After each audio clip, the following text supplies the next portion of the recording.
Hola, ¿cómo están? Bienvenidos a mi canal, yo soy el Gringo y hoy vamos a tener un nuevo audiolibro libre de derecho de autor. Recuerden que pueden descargar tanto el texto como el audio en los links que están en la descripción. Hoy les voy a leer de Henry James, Romance de la ropa antigua o la leyenda de ciertas ropas antiguas, que inspiró el mejor episodio para mí de La maldición de Bly Manor, la serie que adapta libremente otra vuelta de tuerca de Henry James. No se olviden dejar like si les gusta el video, comentarlo o compartirlo. Vamos a empezar en 3, 2, 1. Hacia mediados del siglo XVIII vivía en la provincia de Massachusetts una señora viuda, madre de 3 hijos. Su nombre no viene al caso, me tomaré la libertad de llamarla Miss Wingrave, apellido que como el suyo propio suena muy respetable. Había quedado viuda después de unos 6 años de matrimonio y se había dedicado al cuidado de su progenie. Esa joven descendencia creció de tal manera que recompensó su celo y complació sus más vanas esperanzas. El primogénito era un varón, a quien había puesto el nombre de Bernard por su padre. Los otros 2 eran niñas, nacidas con una separación de 3 años. La belleza era tradicional en la familia y no parecía probable que esos 3 niños permitieran que la tradición se echara a perder. El chico tenía esa tez clara y rubicunda y esa complexión atlética que en aquella época, al igual que esta, era muestra de genuina sangre inglesa. Era un afectuoso y sincero jovencito, hijo respetuoso, hermano protector y amigo incondicional. Listo, en cambio, no era. El ingenio de la familia había recaído principalmente en sus hermanas. Mr. Wingrave había sido un gran lector de Shakespeare, en una época en que semejante actividad implicaba una mayor amplitud de miras que en nuestros días, y en una comunidad donde se requería mucho valor para patrocinar el teatro incluso en secreto, y había querido dejar constancia de su admiración por el gran poeta poniéndoles a sus hijas nombres a cada de sus obras favoritas. A la mayor le dio el romántico nombre de Viola, y a la menor el más serio de Perdita, en recuerdo de otra niña nacida entre ambas, que solo vivió unas pocas semanas. Cuando Bernard Wingrave cumplió 16 años, su madre, poniéndole al mal tiempo buena cara, se dispuso a cumplir la última solicitud de su marido.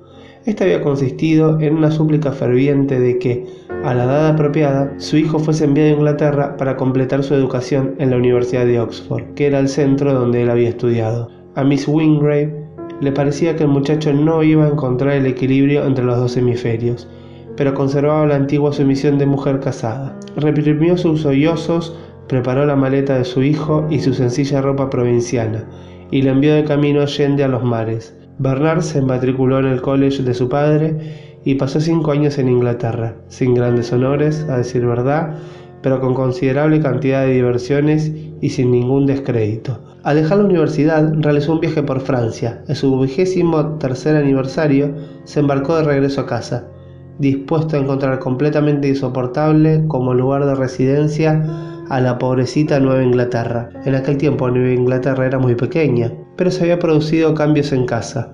Al igual que las opiniones de Mr. Bernard, encontró bastante habitable la casa de su madre y sus 2 hermanas convertidas en 2 encantadoras señoritas, con los mismos talentos y gracias que las jóvenes británicas, y cierta discreta e innata busquerie y extravagancia que, aunque no era un talento, indudablemente las hacía más graciosas todavía. Bernard le aseguró a su madre en privado que sus hermanas sin duda podrían competir con las más elegantes jóvenes inglesas, después de lo cual no le queda menor duda de que la pobre Miss Wingrave les ordenó que mantuvieran la cabeza erguida. Esa era la opinión de Bernard, y tal era, solo que multiplicada por 10 la opinión de Sir Arthur Lloyd. Este caballero, me apresuro a añadir, era un compañero de estudios de Mr. Bernard, un joven de familia estimable, buena persona y de considerable patrimonio, que se proponía invertir en negocios en este país. Él y Bernard eran íntimos amigos, habían cruzado el océano juntos y el joven norteamericano no había tardado en presentarlo en casa de su padre, donde había causado una impresión tan buena como la que él mismo había recibido, tal y como acabo de insinuar. En aquella época, las 2 hermanas estaban en plena lozanía de su plenitud juvenil. Como es natural, cada una de ellas utilizaba esta natural brillantez de la manera que más le favorecía. Asimismo, eran diferentes tanto en apariencia como en carácter. Viola, la mayor que acababa de cumplir 22 años, era alta y hermosa, de serenos ojos grises y de cabellera color caoba, un parecido muy remoto con la Viola de la comedia de Shakespeare, a la que imaginó morena, por así decirlo, pero esbelta, vivaz, llena de las emociones más delicadas y elevadas. Miss Wingrave, con su tez blanca, sus brazos bien torneados, su estatura majestuosa, su hablar pausado, no estaba hecha para las aventuras. Nunca se habría puesto una chaqueta y unos calcetines masculinos, y lo cierto es que, siendo una belleza muy rolliza, quizás fuera conveniente que no lo hiciera. Perdita también podría haber cambiado la dulce melancolía de su nombre por algo más en consonancia con su aspecto y su temperamento. Era verdaderamente morena, baja de estatura, de pies ligeros, con ojos color marrón oscuro. De niña había sido una criatura sonriente y alegre, y cuando uno hablaba con ella, lejos de hacerla esperar como acostumbraba a su bella hermana, mientras la miraba fijamente con sus ojos grises un tanto indiferentes, antes de haber acabado, le daba a elegir entre media docena de opciones, evocadas por las sucesivas frases de su proposición. Las jóvenes se alegraron mucho de volver a ver a su hermano, pero se dieron cuenta de que realmente podían reservar una parte de su benevolencia para el amigo de su hermano.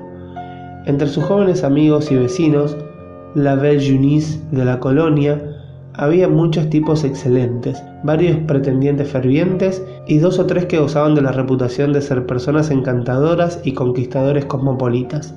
Pero las rudas artes y la galantería algo bulliciosa de estos honrados colonos quedaron completamente eclipsadas ante la belleza, la excelente ropa, la puntillosa cortesía, la perfecta elegancia, los inmensos conocimientos de Mr. Arthur Lloyd.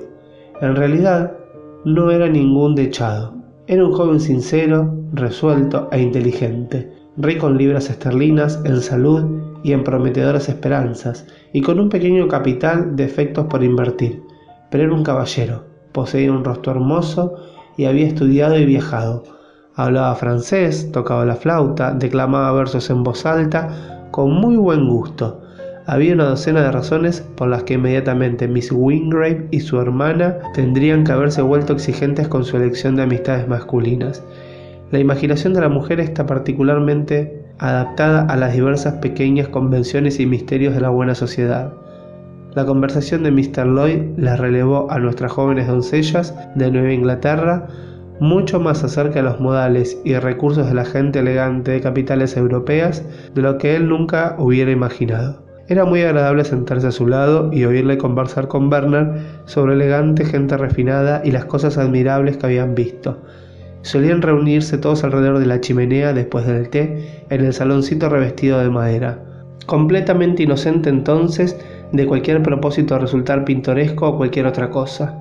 A decir verdad, salvo el económico, por lo que había ahorrado los gastos de papeles pintados y tapices. Y los 2 jóvenes se recordaban el uno al otro desde los extremos opuestos de la alfombra, esta o aquella aventura.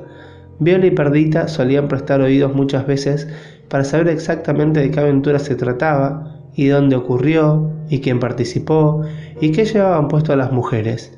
Más en aquella época no se esperaba que una joven bien educada interrumpiese una conversación por iniciativa propia o hiciese demasiadas preguntas, y por consiguiente las pobres muchachas ocultaban sus emociones tras la curiosidad, más lánguida o más discreta, de su madre. Que ambas eran muy bellas fue algo que Arthur Lloyd no tardó en descubrir, pero le llevó algún tiempo convencerse a sí mismo de cuál de ellas poseía mayores encantos. Tuvo un fuerte presentimiento, una sensación de una naturaleza demasiado alegre para llamarle una premonición, de que estaba destinado a casarse con una de ellas. Sin embargo, era incapaz de llegar a una preferencia, y para tal consumación indudablemente era indispensable una preferencia, ya que Lloyd era demasiado elegante para echar a suertes la elección y verse privado del divino deleite de enamorarse. Decidió tomarse las cosas con calma y dejar que su corazón hablase. Mientras tanto, disfrutaba de una situación muy agradable. Miss Wingrave mostraba una decorosa indiferencia ante sus intenciones, igualmente distante de la despreocupación por la honra de sus hijas como de esa odiosa alacridad para hacerle comprometerse, con la que, en su calidad de joven acaudalado, demasiado a menudo se había topado entre las venerables damas de su país natal. En cuanto a Bernard, lo único que él pedía era que su amigo tratase a sus hermanas como si fueran suyas, y en cuanto a las pobres muchachas, por más que cada una de ellas anhelase en el fondo el monopolio de las atenciones de Mr. Lloyd, observaron un comportamiento muy decoroso y púdico y contenido. Era en su trato mutuo, no obstante estaba algo más a la defensiva. Eran buenas amigas fraternales, y entre ellas habría hecho falta más de un día para hacer que brotase y diera fruto la semilla de los celos. Pero las dos tenían la impresión de que dicha semilla había sido sembrada el día que Mr. Lloyd llegó a la casa. Cada una decidió que si fuese ella la menospreciada, soportaría la congoja del silencio y que nadie se daría cuenta de nada, pues, aunque ambas estaban muy enamoradas, también eran muy orgullosas. Pero de todos modos, cada una rozaba en secreto para que la gloria recayera sobre ella. Tuvieron necesidad de una gran cantidad de paciencia, de dominio de sí mismas y disimulo. En aquella época una muchacha decente no podía hacer ningún tipo de insinuación, ni apenas responder, ciertamente, a las que ellas le hacían. Lo correcto era que permanecieran inmóvil en su asiento, mirando la alfombra, observando el lugar donde caería el misterioso pañuelo. El pobre Arthur Lloyd estaba obligado a llevar a cabo su galanteo en el saloncito revestido de madera, bajo la mirada de Miss Wingrave, de su hijo y de su futura cuñada. Pero la juventud y el amor son tan astutos que podían intercambiarse un centenar de señas y prendas sin que las detectara ninguno de aquellos 3 pares de ojos. Las jóvenes no tenían más que un aposento y solo un lecho, y pasaban juntas largas horas, inspeccionándose discretamente la una a la otra. No obstante, el saberse recíprocamente observadas no afectaba en lo más mínimo a los pequeños servicios que se prestaban mutuamente, ni a las diversas tareas domésticas que desempeñaban en común. Ninguna se echaba atrás ni se ponía nerviosa ante las silenciosas baterías de miradas de su hermana. El único cambio evidente en sus costumbres fue que tenían menos cosas que contarse la una y a la otra. Era imposible hablar de Mr. Lloyd, y era ridículo hablar sobre cualquier otra cosa. Por tácito acuerdo empezaron a ponerse sus mejores y más selectas galas y a idear los truquitos de coquetería en forma de cintas y moños y faraleas que autorizara la indiscutible modestia. De ese mismo modo, inarticulado, establecieron un acuerdo de sinceridad sobre los delicados asuntos.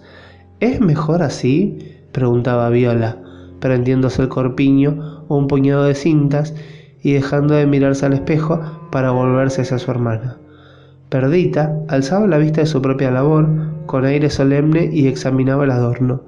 «Creo que sería mejor que le hicieras una lazada más», decía muy seria, mirando fijamente a su hermana, con ojos que parecían añadir palabras de honor.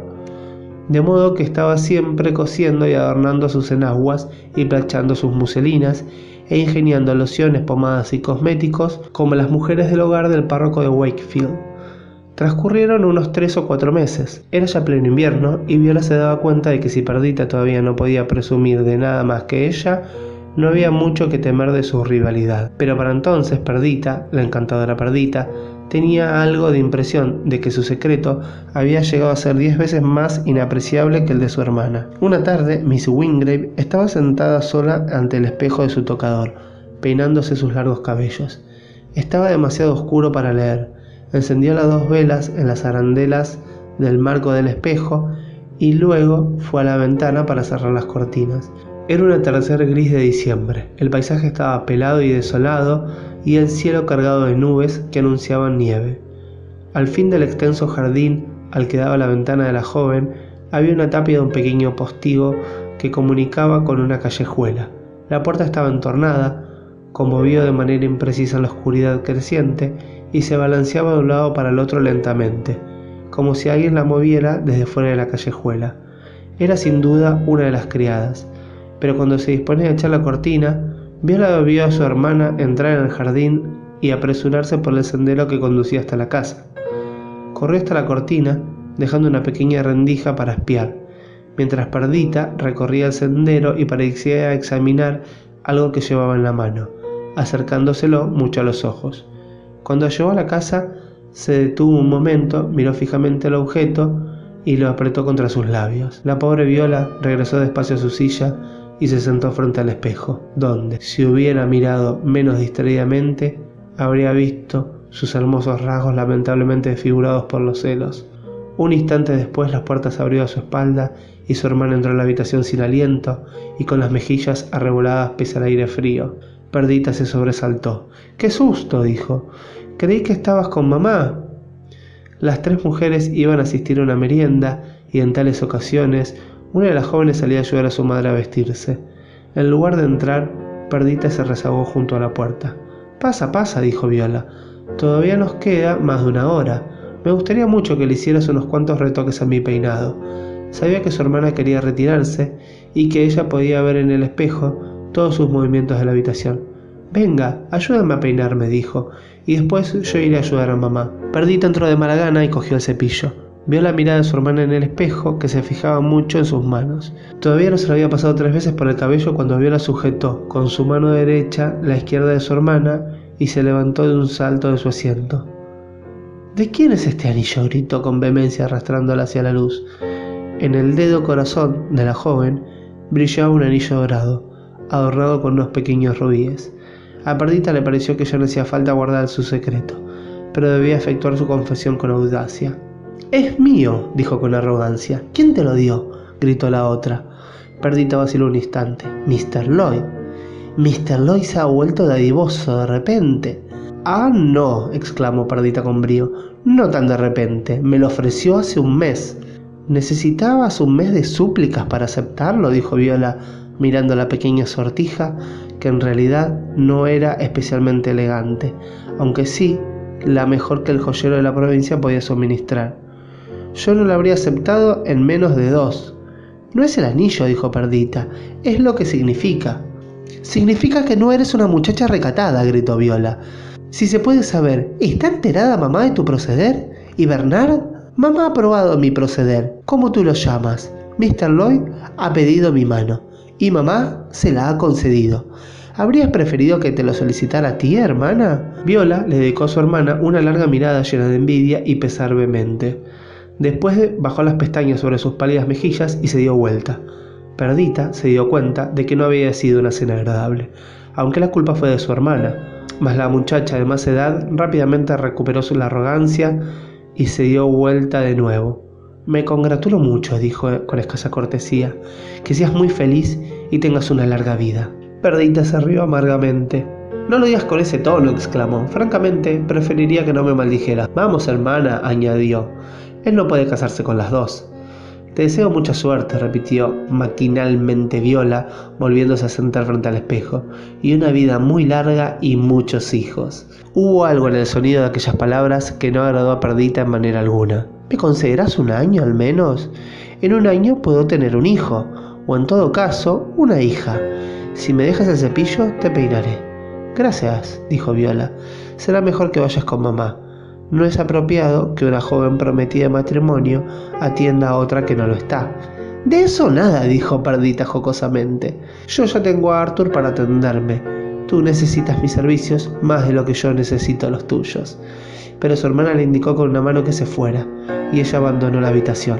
En cuanto hubo salido, la pobre Viola cayó de rodillas ante el tocador y ocultó la cabeza entre los brazos y derramó un torrente de lágrimas y sollozos. Gracias a ese desahogo de su pesar, se sintió mucho mejor.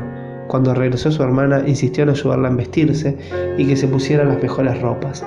La obligó a aceptar un trozo de encaje de su propiedad y declaró que ya que iba a casarse, debía hacer todo lo posible para parecer digna de la elección de su novio. Desempeñó esas funciones en riguroso silencio, pero, aún así, debieron servir como disculpa y reparación. No hubo ninguna otra.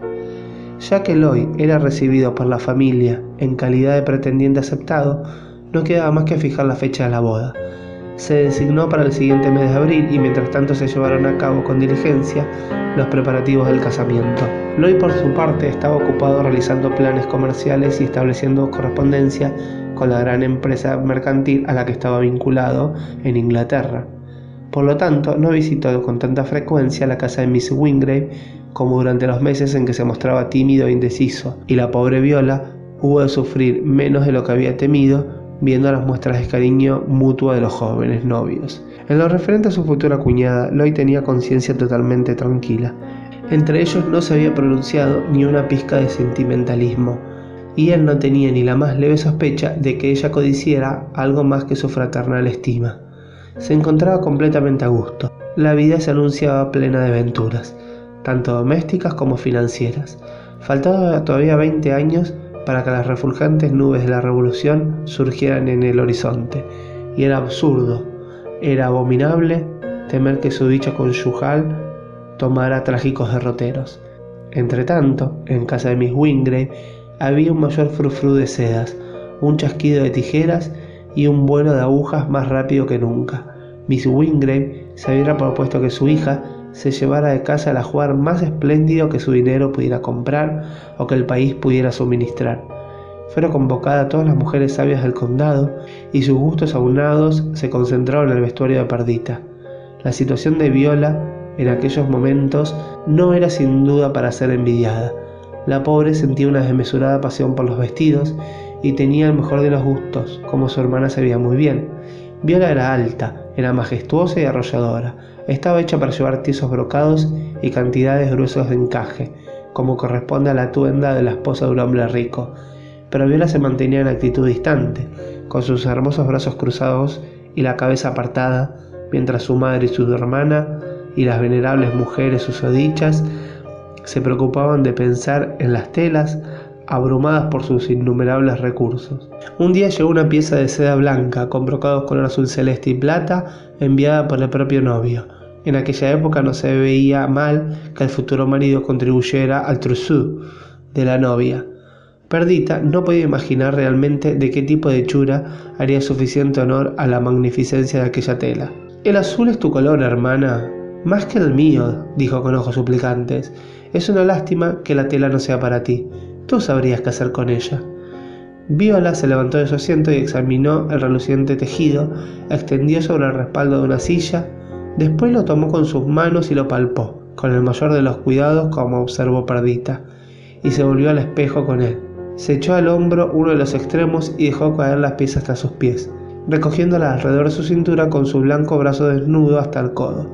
Echando la cabeza hacia atrás, examinó su imagen y una trenza de cabello color caoba cayó sobre la preciosa superficie de la seda.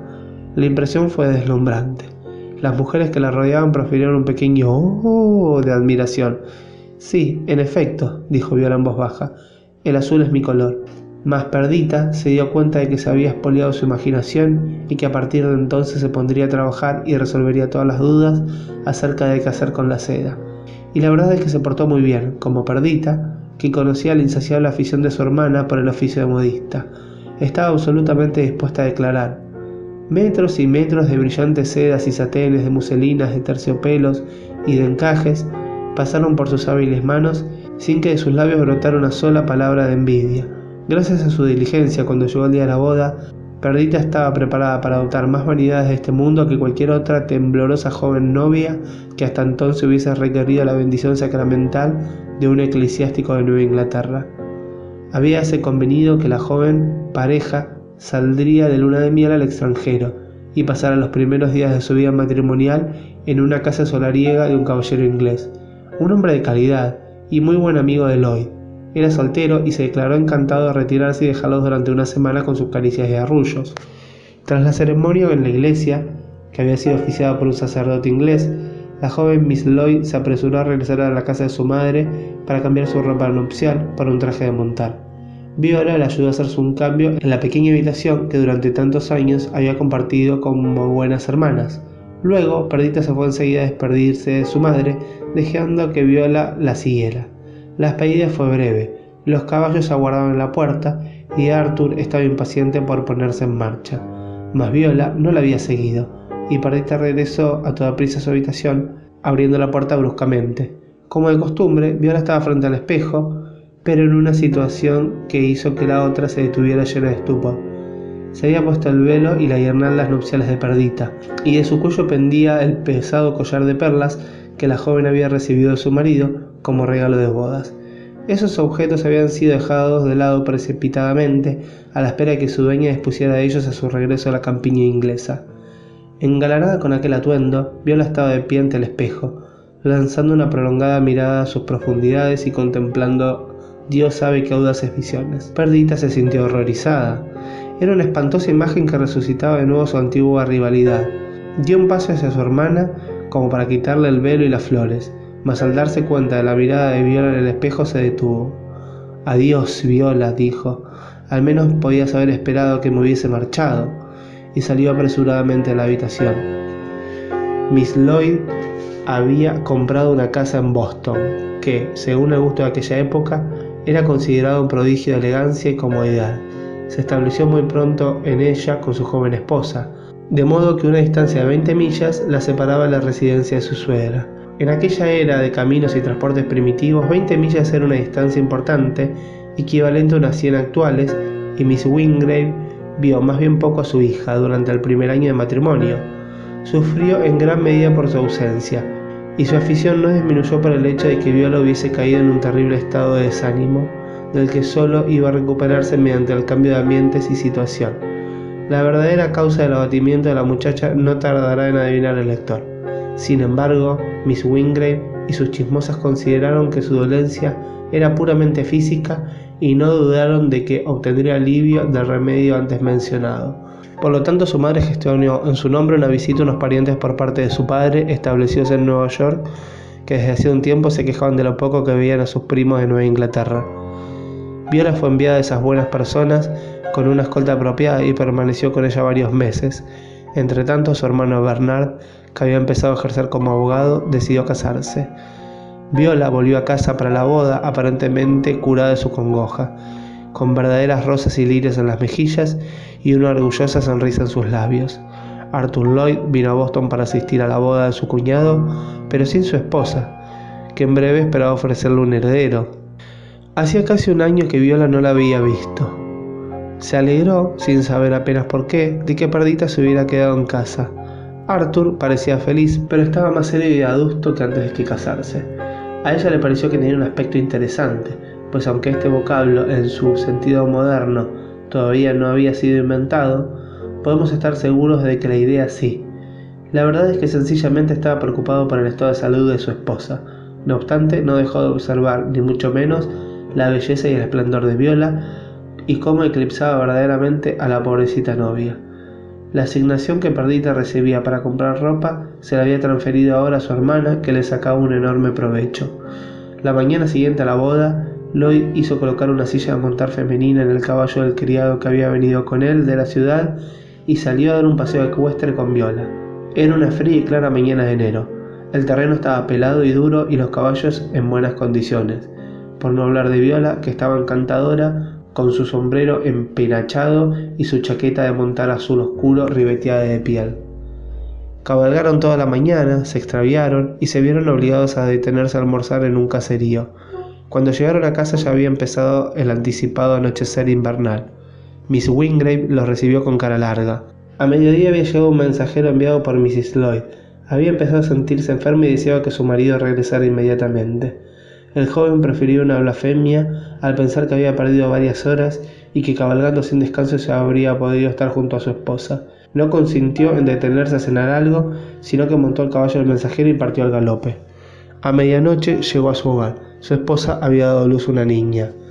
«Ay, ¿por qué no estabas conmigo?», dijo, al llegar junto a la cabecera de su cama. Había salido de casa cuando llegó el mensajero. «Estaba con Viola», dijo él inocentemente. Mrs. Lloyd dejó escapar un pequeño gemido y volvió la cabeza, pero continuaba sintiéndose muy bien y durante una semana su mejoría no se interrumpió. Finalmente, sin embargo, a causa de alguna imprudencia en la dieta o en algún riesgo asumido innecesariamente, la mejoría se detuvo y la pobre mujer empeoró rápidamente. Lloyd estaba desesperado. Muy pronto resultó evidente que iba a exhalar el último suspiro. Mrs. Lloyd llegó a la conclusión de que su fin estaba próximo y le declaró que estaba resignada a morirse. Al atardecer del tercer día, después de que tuviera lugar el cambio, le dijo a su marido que tenía un presentimiento de que no sobreviviría aquella noche. Despidió a los criados y asimismo le pidió a su madre que se retirase. Mrs. Wingrave había llegado el día anterior. Había puesto a su hijita en la cama al lado de la suya y se había tumbado de costado con la niña contra su seno, mientras hacía las manos de su marido. La lamparita de noche estaba oculta tras las pesadas cortinas de cama, pero un rojizo resplandor procedente del inmenso fuego de leños de la chimenea iluminaba la habitación. «Parece extraño morir junto a un fuego como ese», dijo la joven tratando débilmente de sonreír. «Si al menos tuviera un poco de ese fuego en mis venas». Pero se lo había dado toda esa pizquita de humanidad, y bajó los ojos hacia su hijita. Luego alzó y dirigió a su marido una larga y penetrante mirada.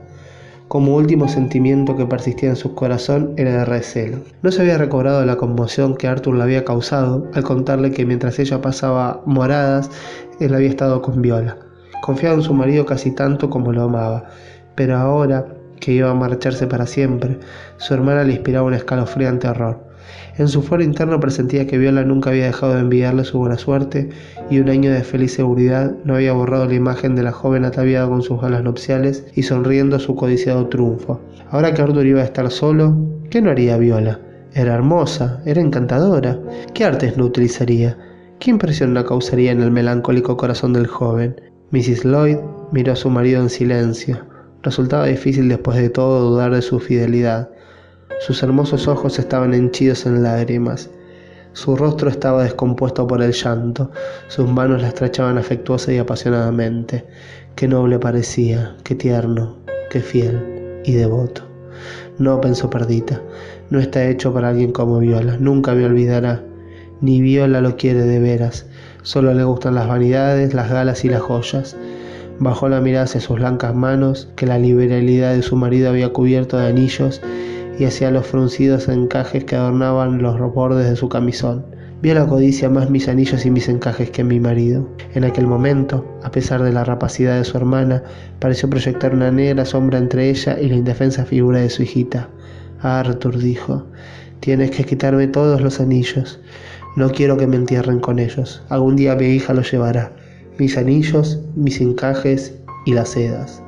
Hoy he hecho que lo sacaran y me lo mostraran. Es un magnífico vestuario. No hay otro parecido en toda la provincia. Puedo decirlo sin vanidad ahora que he terminado con él.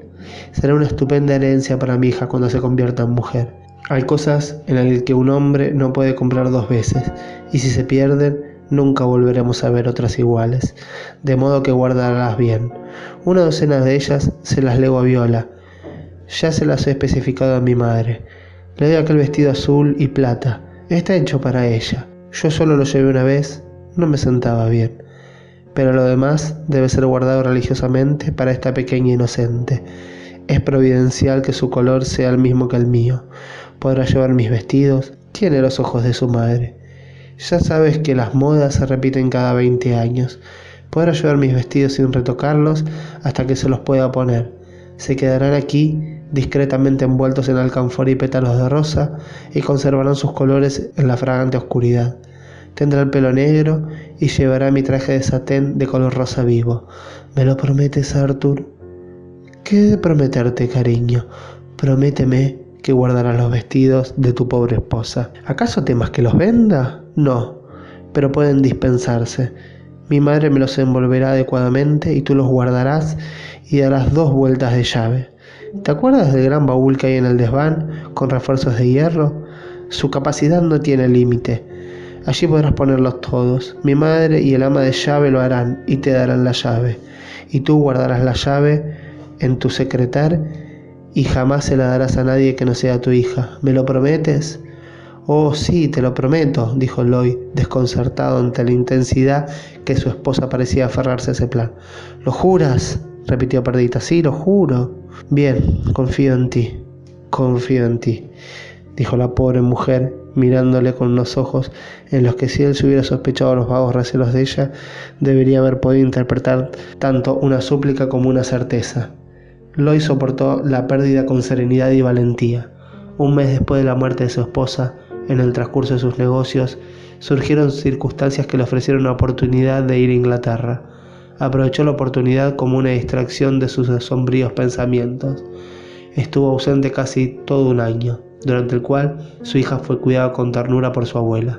A su regreso, volvió a abrir de par en par las puertas de su casa y anunció su intención de mantener su misma vida social que cuando vivía con su esposa. Muy pronto llegó a pronosticarse que él volvería a casarse de nuevo, y hubo por lo menos una docena de muchachas, de quienes puede decirse que no fue por culpa de ellas, sí, Durante los 6 meses siguientes a su regreso, la predicción no se cumplió.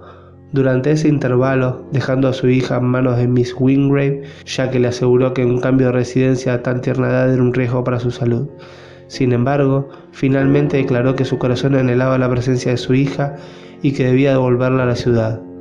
Envió un carruaje y a su ama de llaves para traerla a la casa. A Miss Wingrave le aterraba que su nietecita le sucediera algo por el camino y, con arreglo de ese parecer, Viola se ofreció a viajar con ella. Podría regresar al día siguiente, de modo que se dirigió a la ciudad con su sobrinita, y Mr. Lloyd se la encontró ante el umbral de su casa, abrumado por la gratitud de su amabilidad. En vez de regresar al día siguiente, Viola se quedó allí toda la semana, y en cuanto al fin se volvió a aparecer en su casa, resultó que solo lo hacía para llevarse su ropa. Arthur y la niña no querían ni oír de hablar de su vuelta a casa. La pequeña lloraba y gemía si Viola la dejaba. Al ver a su congoja, Arthur perdía el juicio y juraba que también ella iba a morir. En resumidas cuentas, nada le satisfacería excepto que Viola se quedara hasta que la pobrecita se hubiese acostumbrado a las caras desconocidas. Tardó 2 meses en acostumbrarse, pues hasta que no hubo transcurrido ese plazo, Viola no se despidió de su cuñado, y Miss Wingrave daba muestras de desaprobación por la ausencia de su hija. Declaró que no era apropiado y que era la comidilla de la ciudad. Se había resignado solo porque durante la visita de la joven su hogar gozó de un insólito periodo de paz. Bernardo Wingrave había llevado a su esposa a vivir a casa de su madre y entre ella y su cuñada existía una implacable hostilidad.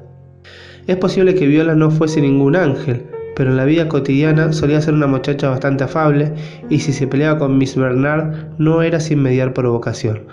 Que se peleaba, sin embargo, era indudable, pues para el enojo no solo de su antagonista, sino también de los dos espectadores de esos dos continuos altercados. Por consiguiente, su estancia en la casa de su cuñado había sido deliciosa, aunque solo fuera porque eso la apartaba del objeto de su antipatía en el hogar materno. Lo era por partida doble. Lo era 10 veces más, porque cuanto la mantenía cerca del objeto de su antigua pasión. Los patéticos recelos de Miss Lloyd en lo referente a lo que Viola sentía por su marido se había quedado muy corto. Había sido una pasión al principio y seguía siéndolo, una pasión cuya rebosante vehemencia, atemperada al delicado estado de los sentimientos de él, no tardó en notar Mr. Lloyd. Como ya he dado a entender, Lloyd no era ningún moderno Petrarca. No era propio de él guardar una fidelidad eterna. Tampoco no llevaba muchos días en la casa con su cuñada cuando empezó a convencerse de que, como decía desde ese entonces, era una mujer diabólicamente hermosa. Está de más preguntar si realmente Viola puso en práctica esas insidiosas artes que su hermana se había sentido tentada a atribuirle. Basta decir que encontraba el modo de parecer más favorecida. Todas las mañanas solía sentarse ante la gran chimenea del comedor, haciendo una labor de punto, con la sobrinita a sus pies, retosando sobre la alfombra o sobre la cola de sus vestidos, jugando con sus ovillos de lana. Muy tonto tendría que haber sido Lloyd si hubiese permanecido indiferente a las espléndidas sugerencias de aquel cuadro encantador. Viola quería una barbaridad a su hijita, y nunca se cansaba de cogerla en brazos y de lanzarla al aire para volver a recogerla, haciéndola gritar de entusiasmo embelesada. Muy a menudo, sin embargo, se permitía mayores libertades que la pequeña todavía no estaba dispuesta a aceptar, y ella vociferaba de pronto su desagrado. Entonces dejaba la labor y extendía unas bellas manos con una grave sonrisa de una joven cuya virginal imaginación le hubiera revelado todas las artes conciliadoras de una madre. Lloyd le entregaba a la niña. Sus miradas se encontraban, sus manos se rozaban, y Viola apagaba los sollozos infantiles sobre los niveos pliegues de la pañoleta que cruzaba su pechera. Su dignidad era perfecta, y nada podía ser más discreto que el modo en que aceptaba la hospitalidad de su cuñado. Casi podría decirse que, en su reserva, había algo de desabrimiento. Lloyd tenía la molesta sensación de que ella estaba en la casa, y sin embargo era inabordable. Media hora después de la cena, al comienzo mismo de las largas veladas invernales, ella encendía su vela y le hacía al joven una reverencia de lo más respetuosa y se iba a acostar. Si eso formaba parte de sus artes, Viola era una gran artista, pero su efecto era tan lento, tan gradual, estaban tan calculadas para afectar la imaginación del joven viudo con un crescenso tan exquisitamente matizado que, como ya ha visto el lector, Transcurrieron varias semanas antes de que Viola empezara a convencerse de que sus ganancias cubrían su desembolso. Cuando estuvo prácticamente convencida de ello, hizo el equipaje y volvió a casa de su madre. Esperó durante 3 días y al cuarto apareció Mr. Lloyd, un respetuoso pero apasionado pretendiente. Viola lo escuchó hasta el final con gran humildad y le aceptó con infinita modestia. Es difícil suponer que Miss Lloyd habría perdonado a su marido, pero si algo podría haber desarmado su resentimiento, habría sido la ceremoniosa contienda de aquella entrevista. Viola no le impuso a su novio más que un corto periodo de prueba. Se casaron como convenía la más estricta intimidad, casi en secreto, con la esperanza tal vez, como alguien comentó burlonamente en su momento, de que la difunta Miss Lloyd no llegara a enterarse. Al parecer el casamiento fue aventuroso y cada una de las partes obtuvo lo que había deseado. Lloyd, una mujer diabólicamente hermosa, y Viola, por los deseos de Viola, como habría advertido el lector, siguen siendo bastante misteriosos. En su felicidad mutua hubo, a decir verdad, 2 tachas, pero el tiempo podría tal vez destruirlas. Durante los primeros 3 años de su matrimonio, Miss Lloyd no consiguió ser madre, y su marido por su parte sufrió grandes pérdidas de dinero. Esta última circunstancia le puso una importante reducción de gastos, y por fuerza Viola no pudo ser tan gran dama como lo había sido su hermana. Se las ingenió, sin embargo, para desempeñar con ininterrumpida firmeza el papel de mujer elegante. Hay que confesar que ello requirió el despliegue de un ingenio mayor de lo que corresponde al auténtico sosiego aristocrático. Desde hacía mucho tiempo había comprobado que el estupendo vestuario de su hermana había sido confiscado en beneficio de su hijita y estaba languideciendo en la ingrata penumbra del polvoriento desván. Era indignante pensar que aquellas delicadas telas esperarían hasta que las reclamase una niña que se sentaba en una trona y tomaba papillas de leche con una cuchara de madera. Viola tuvo el buen gusto, no obstante, de no hablar del asunto hasta que hubieran expirado varios meses. Entonces por fin abordó tímidamente a su marido. ¿No era una lástima que se echaran a perder tantas galas? Pues se echarían a perder descoloridas, comidas por las polillas y devaluadas por los cambios de moda. Pero Lloyd le contestó con una negativa brusca y perentoria que ella comprendió que de momento su tentativa era vana. Pasaron 6 meses, sin embargo, que trajeron consigo nuevas necesidades y nuevos antojos, y los pensamientos de Viola se cernían amorosamente sobre las reliquias de su hermana. Subió para examinar el baúl en el que estaban prisioneras. Sus 3 grandes candados y sus refuerzos de hierro constituían un intratable desafío que no hizo más que estimular su deseo. Había algo exasperante en su incorruptible inmutabilidad. Era como un viejo sirviente ceñudo y canoso que no despegara la boca acerca de un secreto de la familia. Y además, su enorme amplitud dejaba la idea de su capacidad, y cuando Viola golpeó el costado con la punta de su zapatilla, dio la impresión de estar completamente lleno, lo que la hizo ruborizarse por sus vehementes deseos frustrados. «¡Es absurdo!», exclamó. «¡Es indecoroso! ¡Es inicuo!». Y enseguida decidió llevar a cabo otra tentativa ante su marido. Al día siguiente, después del almuerzo, cuando él hubo tomado vino valientemente, empezó de nuevo, pero él la cortó en seco con gran severidad. «De una vez por todas, Viola, es completamente imposible. Me sentiré seriamente disgustado si vuelves a hablarme del asunto». «De acuerdo», dijo Viola. «Me agrada enterarme de la valía que se me considera». «¡Santo cielo!», gritó. «¡Qué feliz que soy! Es agradable sentirse sacrificada a un capricho». Y sus ojos se llenaron de lágrimas de enojo y decepción. Lloyd sentía su natural horror de un hombre bueno a los sollozos de una mujer y trató, podría decirse condescendió, a explicarse. «No es un capricho, querida. Es una promesa, un juramento». «¿Un juramento? Menudo asunto para un juramento. ¿Y a quién sí se puede saber?» «A Perdita», dijo el joven alzando la mirada un instante, pero bajándola de inmediato. «Perdita, Perdita». Y Viola rompió a llorar. Su pecho palpitó con agitados sollozos, unos sollozos que eran la réplica largamente diferida del violento acceso de llanto al que había dado rienda suelta la noche que descubrió los esponsales de su hermana. Tenía la esperanza de que sus mejores momentos, de que habría acabado con sus celos, pero su indeleble temperamento la había traicionado. «Y si se puede saber...». «¿Qué derecho?», gritó. «Tenía Perdita a disponer de mi futuro. ¿Qué derecho tenía a obligarte a ser mezquino y cruel? ¿A qué digno lugar ocupo y qué bonito papel represento? Tengo a mi disposición lo que Perdita dejó». «¿Y qué es lo que dejó?». Qué poco he sabido hasta ahora. Nada, nada, nada. Era un razonamiento muy endeble, pero un apasionamiento muy efectivo.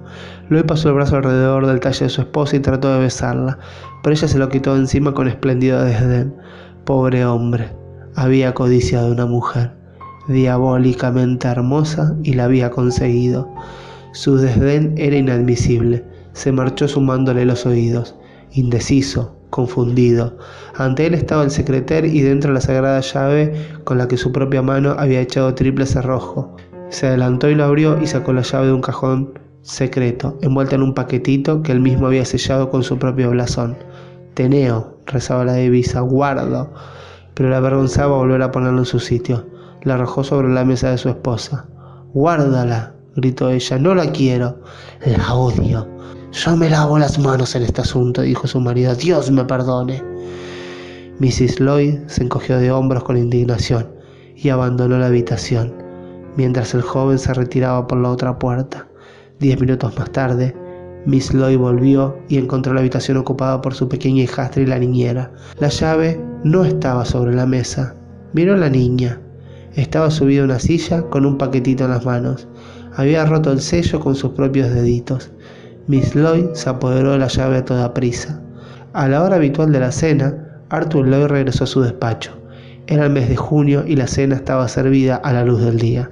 La comida estaba sobre la mesa, pero Mr. Lloyd no aparecía. El criado, a quien su señora envió en su búsqueda, volvió asegurando que la habitación estaba vacía y que las mujeres le habían informado de que no la habían visto desde el almuerzo. Es verdad que había notado que había estado llorando y suponiendo que se había encerrado en su habitación. No la había molestado. Su marido la llamó por su nombre por diversas partes de la casa, pero sin obtener respuesta. Por último se le ocurrió que podría encontrarla si se dirigía al desván. La idea le produjo una extraña sensación de malestar y le ordenó a los criados que se quedaran abajo, no deseando ningún testigo de su búsqueda. Llegó al pie de las escaleras que conducían al piso más alto. Se detuvo con la mano en la barandilla, pronunciando el nombre de su esposa. Le tembló la voz. Llamó de nuevo en un tono más alto y firme. El único sonido que rompió el rotundo silencio fue el débil eco de su propia voz, que repetía su llamada bajo el gran alero. De todos modos se sintió irresistiblemente impulsado a subir la escalera. Desembocaba en una amplia sala, llena de armarios de madera, en cuyo extremo había una ventana orientada al poniente, que dejaba pasar los últimos rayos solares. Frente a la ventana estaba el enorme baúl. Ante el baúl, arrodillada, el joven vio con asombro y horror la figura de su esposa. Al instante salvó la distancia que los separaba. Privado del habla, la tapa del baúl estaba abierta y exhibiendo, entre servilletas perfumadas, su tesoro de tela y joyas. Viola había caído hacia atrás mientras permanecía arrodillada, y había quedado con una mano apoyada en el suelo y la otra oprimida contra su corazón. Sus extremidades mostraban la rigidez de la muerte, y su rostro, a la desvaída luz del sol, el terror a algo peor que la muerte. Sus labios estaban entreabiertos como si hubiera suplicado, llena de consternación y angustia, y en sus exangües frentes y mejillas lucían las huellas de 10 horrendas llagas de 2 vengativas manos fantasmales. Fin. Esto es todo por hoy. No olviden de suscribirse si les gustó y llegaron hasta el final, y nos vemos en un próximo video.